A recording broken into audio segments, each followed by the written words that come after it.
Hey guys, today we're going to be talking about what you should do when you start to lose focus in writing.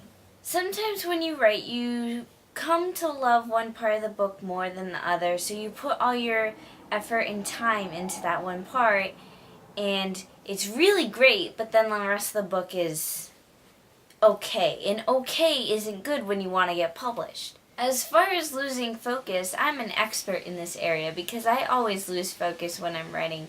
I'll set out to do one thing, then when I actually sit down to write, I do another thing.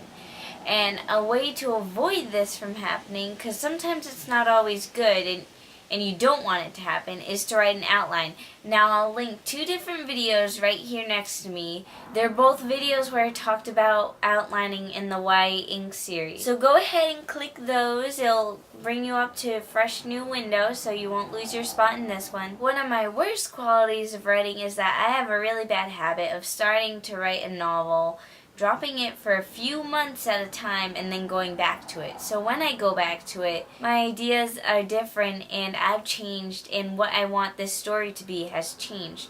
So I'm basically going back and rewriting the entire story. So when I do that, I always want to make sure I won't have to go back and rewrite again. So I'll have to find a way to make sure I keep focused. And the way I do that is almost like an outline, but it's not. It's just writing down what you want to accomplish in the story, the main points of action. It shouldn't be really in-depth outline. It should just be the major turning points of your novel where something really important happens. But you just want to write that down on a piece of paper. It really shouldn't take up more than one piece of paper.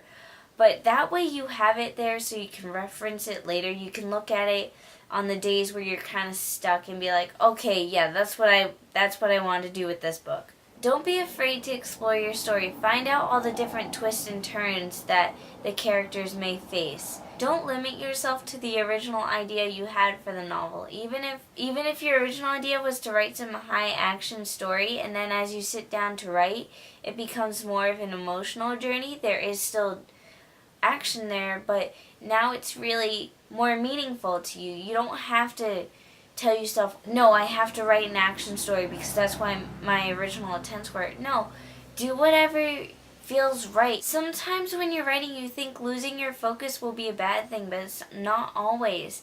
Just because you sat down and started writing and wrote something that you never expected would come out of it doesn't mean it's bad. It could be the best thing you've ever written. Personally, for me, my best stories come when they're spontaneous. I can't sit down and plan out how a story's going to go from start to finish. When I do outlines, they are extremely vague. I just say what's going to happen. I showed you guys in this video right here that when I do outlines, I do sticky notes so I can move around actions.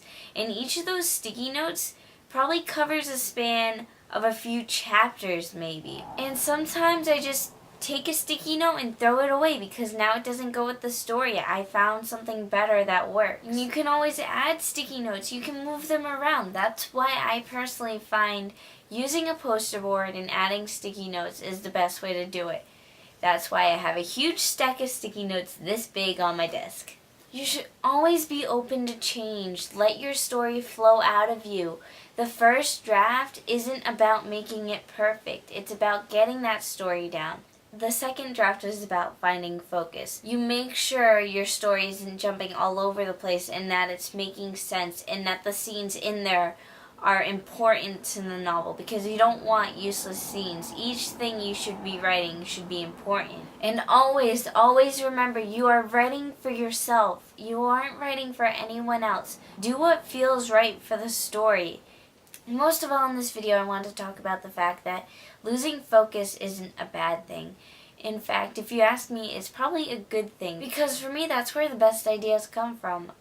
And let me know down below in the comments if it's the same for you because I know it's definitely that way for me. Sometimes just letting your mind wander and writing down on a piece of paper can be one of the best things ever. Once again, thanks for watching and don't forget to subscribe. Time supposedly heals for some reason thinking that will help. How can you know that when it doesn't hurt to think about it? You first want to suffer through it. Is it when you forget? Find out later that even after you're hurt, reality is knowing